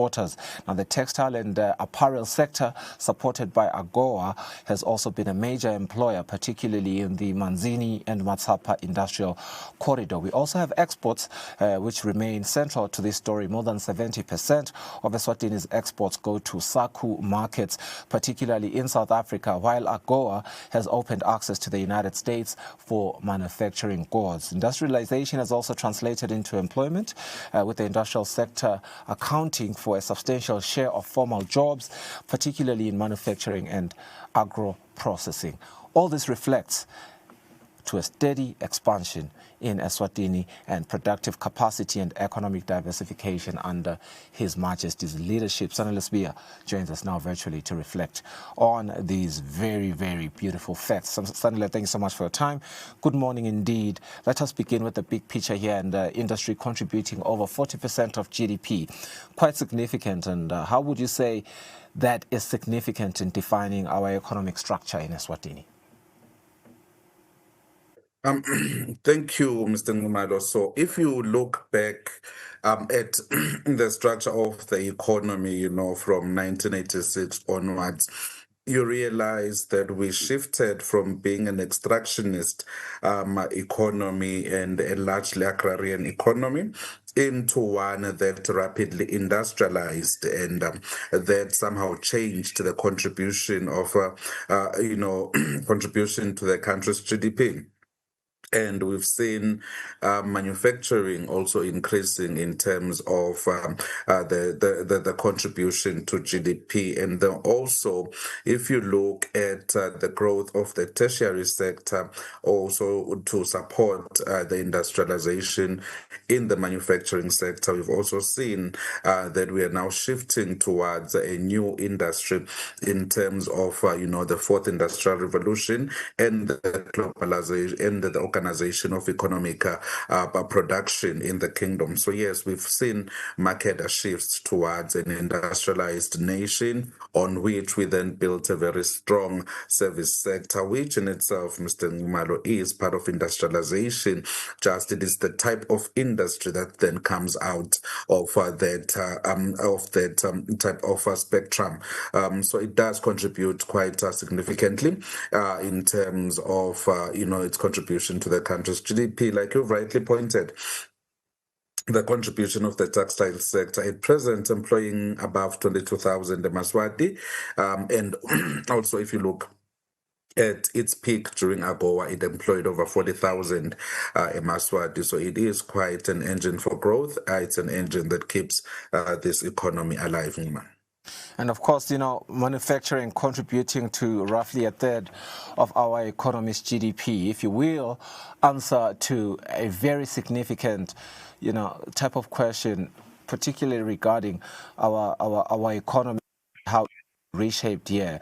Just how important has that been in terms of, obviously moving the country beyond a purely agricultural economy? So if you look at our industrialization story as a country, Mr. Ngumalo, it came with government understanding that the government has a crucial role to play in driving industrialization. And if you look from 1997 to the present period, we've seen His Majesty commissioning that the kingdom should build around 10 factories per year. And what that then did, Mr. Ngumalo, to answer your question, was we modeled the country around an operate and distribute model. We took away the huge upfront cost of establishing a factory in Eswatini. And once we did that, we then set the scene to get Eswatini into the global economy and also just improve the country's footprint in terms of trade. If you talk at going into the US economy, you find products made in Eswatini, which was supported by the industrialization efforts and the critical enabling support that was enacted by the government of the Kingdom of Eswatini. If you go to Europe, you find that our meat products and quite a number of products are actually moving to the European space. And then also, if you look at the growth of the tertiary sector and the support it provides to the manufacturing sector, then you realize that industrialization has been a base on which we are building the current economy of Eswatini, where you might find that it is the tertiary sector that seems to be contributing quite a lot to the GDP of the country, but this sector promotes and sustains and is sustained by the manufacturing base. And also, if you look at how our agriculture then grew alongside industrialization, we've had, the likes of Kellogg's Talaram. We've heard the likes of, the Rhodes Food Group acquiring Eswatini food kernels. And that, Nxumalo, in itself states that, we looked into value addition within our agricultural sector, where we're now producing and refining a lot of the products that are coming out of Eswatini so that they move into the global market. So yes, the industrialization has been a very strong base, and it has actually given direction to the Eswatini economy, to subsist and exist within an industrialized world, and also to get into a services-led growth model, which is where global economies are going right now.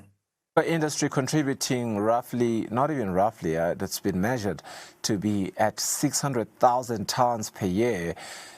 And of course, it remains to be a major export driver as a subsequent. Just how central is that when we look at our industrial stability as well as our foreign exchange earnings as a country? Thank you, Malo. So when we look at what we call comparative advantage. So what we are seeing is the country has a comparative advantage in agricultural production, and our sugar is the Eswatini gold, and we have a very established industry, Mr. Nxumalo. So in terms of industrial stability, it is one of those critical enablers, and it is a critical component. But what you say, talking around in terms of stability, it means we are also sitting on a risk factor that should market conditions change drastically in the sugar industry, then we might likely face those huge, impacts in terms of our exports earning. But what we've seen over the years, Mr. Nxumalo, is the sugar industry in Eswatini is no longer a nascent industry. It has grown and has survived the denudation of the sugar protocol. It has survived, the removal of restrictions on South Africa post-independence. It has survived, trading within the U.S. economy, even when we didn't have AGOA, because that is the level of at which the industry has grown. So it is the stability, our anchor as a country, but it has also grown and can now sustain the kingdom and can sustain itself as a potential growth engine. And if you look at what has happened around the LUCIP, we've used the sugar, to pull out a lot of people out of poverty, and over and above, we have used sugar to grow other industries. So yes, it is quite pivotal to our industrialization efforts, but it doesn't really crowd out the potential to move into other spaces. But we are building off of that sugar base. If you look at what we are now doing under the LUCIP project, to then say, let us move into other high value crops. So it has given the country a working prototype of what the impact of participating in high value crop production can be in the Kingdom of Eswatini. The phrase you used there doesn't crowd out the potential to move into other spaces, because this 40 years reflection, yes, it's a celebration of everything that we've done in the previous 40 years, but His Majesty has also been quite frank about, more that should be done. More has to be done. More jobs have to be created. We're a young population. A lot of young people are unemployed. But yes, we do still celebrate the thousands of jobs that have been created, particularly under the textile sector. And I suppose that is the question that I pose to you now. If you look at the textile sector, particularly under AGOA, has created thousands of jobs. Just how important has this been for employment and industrial growth?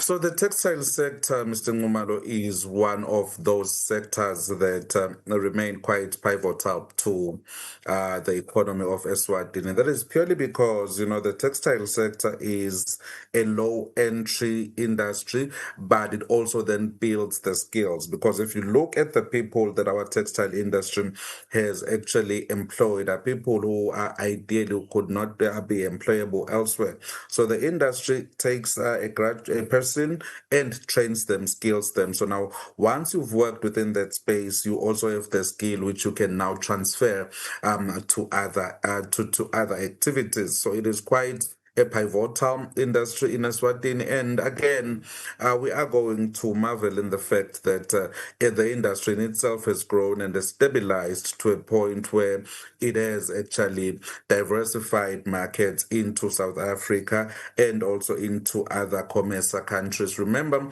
initially, what gave the spur to the industry, the launch board, was AGOA.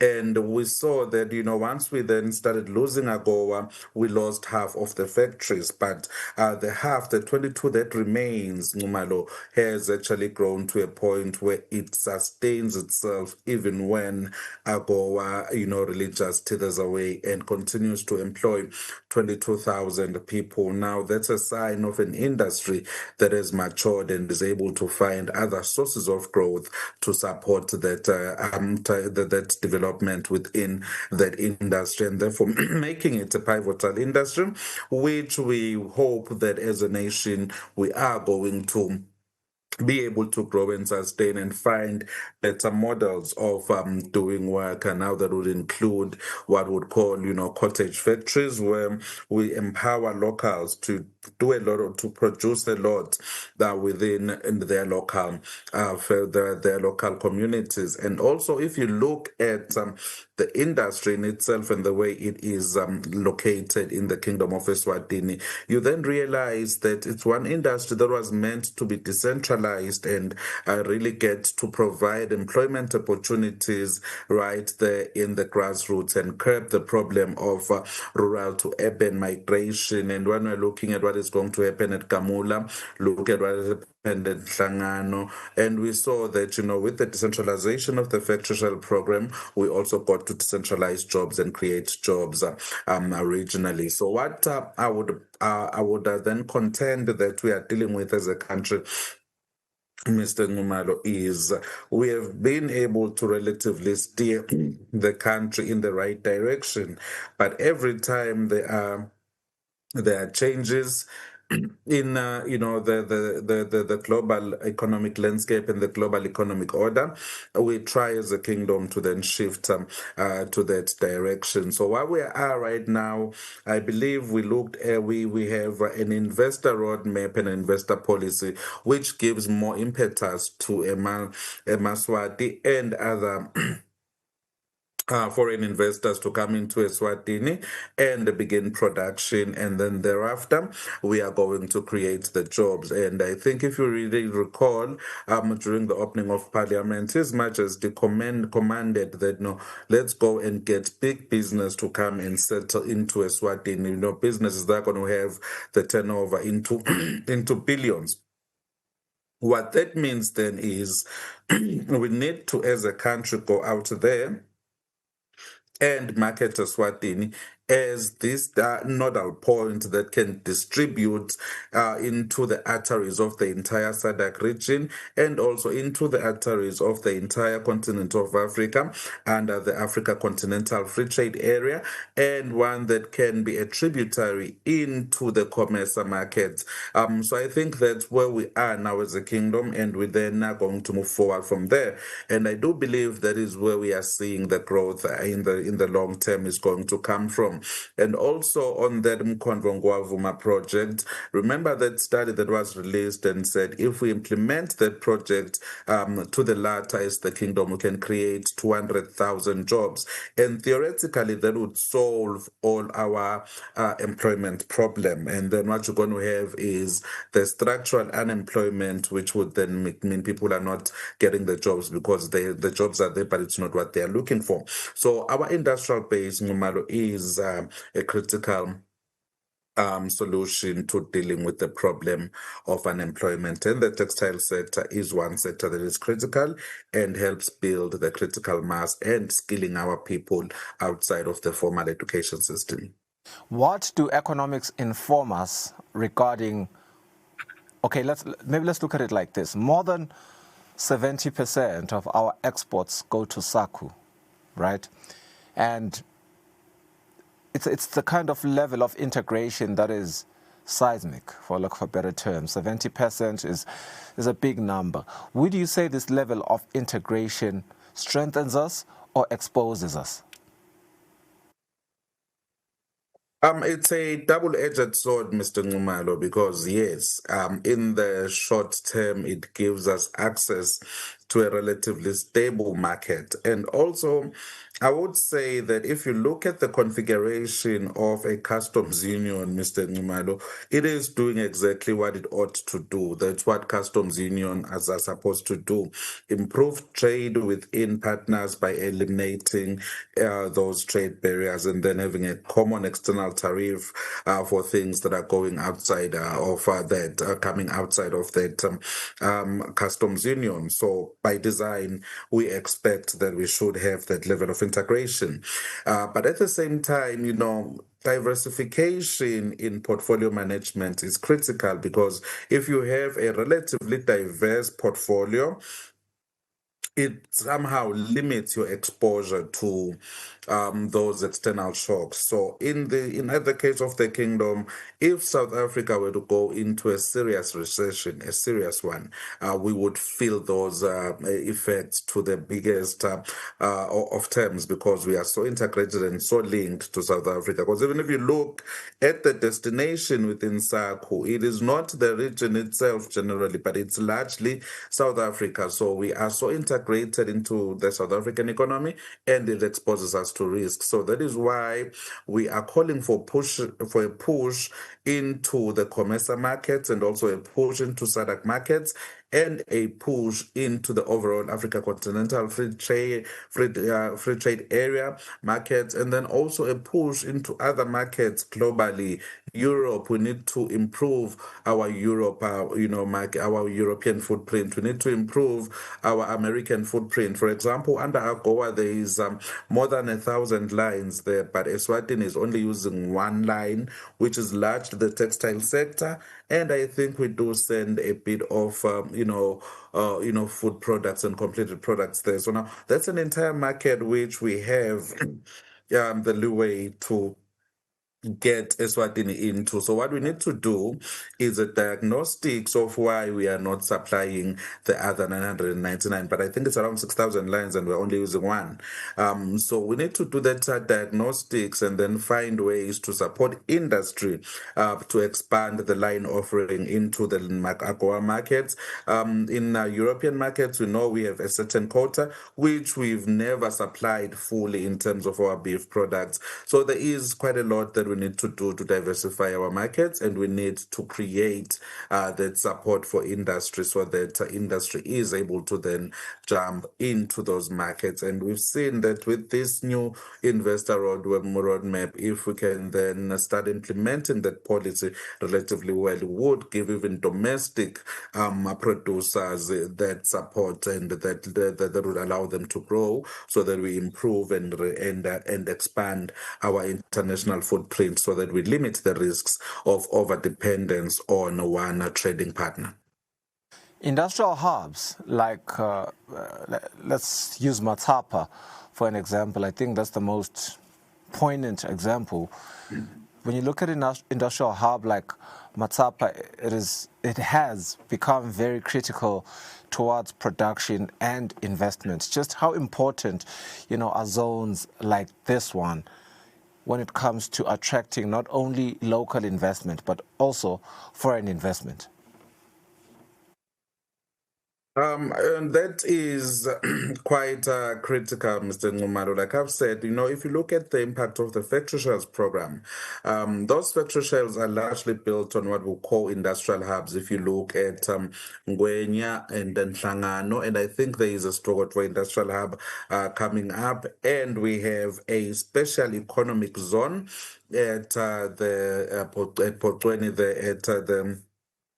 the technology center, and we also have one at Skope. So those are quite critical components to attracting foreign direct investments, because if you look at how an export, an SZ, a special economic zone works, it somehow creates, a tax-free type of environment for those that are going to be that are going to be working from that, and then you have to meet certain requirements to be given that. So I think that's one thing we need to push as a country, to say we have a special economic zone, and that helps us become competitive. If you look at the factory shells program in Matsapa, it helps our industries to become competitive, in the sense that you do not have to foot the huge establishment costs as the government would give you an already functioning factory space, which is multi-purpose, and you can adjust it as per your needs as an industry base. So those spaces become very critical, Mr. Ngumalo. And if you look at how then the roads arteries and the rail arteries also converge around such industrial hubs, Mr. Ngumalo, it is to ensure that once you have developed the product, it is able to get to the market right on time. If you look at the developments around the Geges-Tunusa roads, if you look at one of the important factors around the Mbabane-Manzini highway, and now it goes all the way to Skope, where we have a special economic zone, and it's just to make sure that you give business this integrated service provision level. Competitiveness standpoint, just how does the Eswatini's industrial base compare with the SADC region? Generally, Mr. Ngumalo, if you recall, post-COVID, there was a study that was released and placing Eswatini amongst the top 10 most diverse economies in sub-Saharan Africa. So comparatively to the SADC region, I think we're doing relatively well, performing above our peers in quite a number of aspects, and also in terms of the diversification of our products. So I think our main curse, Mr. Ngumalo, is our proximity to South Africa, which has a very broad industrial base, and therefore for us to compete at that level, it somehow becomes a tad bit difficult. But if you compare overall to the SADC region, we are a country that is doing relatively well. And if you look right now at what our growth numbers are telling us, we are above the 5% growth, and I think that's the third fastest growing economy within SADC, and that is on the backbone of this strong industrial base that we are seeing within the Kingdom of Eswatini. You say Eswatini has created or built a diversified industrial base, or there's certain areas that are quite key that still need to be strengthened? There is always the next frontier to break, Mr. Ngumalo, yes. So in my point of view, Mr. Ngumalo, right now it's an issue of how do we market the country, and how do we support His Majesty's economic diplomacy to then start yielding real numbers on terms of the jobs and in terms of the industries that we are seeing in the kingdom. And then also we should at some point consider state capitalism to open up certain industries where the state would invest the huge amounts required, and then get that industry started, so that you could then win the state off, and then let private capital begin to flow in and continue those operations. So there is always that need, Mr. Ngumalo, and more so right now we need to move into the tech space, which would look more as of a service type of industry, but that's where the global economy is going right now. And if we are to compete at that level, at the global level, we do need to set up the base so that you can attract these huge tech conglomerates to come into Eswatini. Now, that would require, training a critical mass of the human resource that can handle, the high tech, the high chip manufacturing processes compared to the human resource that we have right now. So there is always the next frontier to break, and I think as a kingdom we are moving towards breaking that next frontier. Yeah, and how do all these industrial gains position us as a kingdom for long-term economic growth under His Majesty the King's leadership?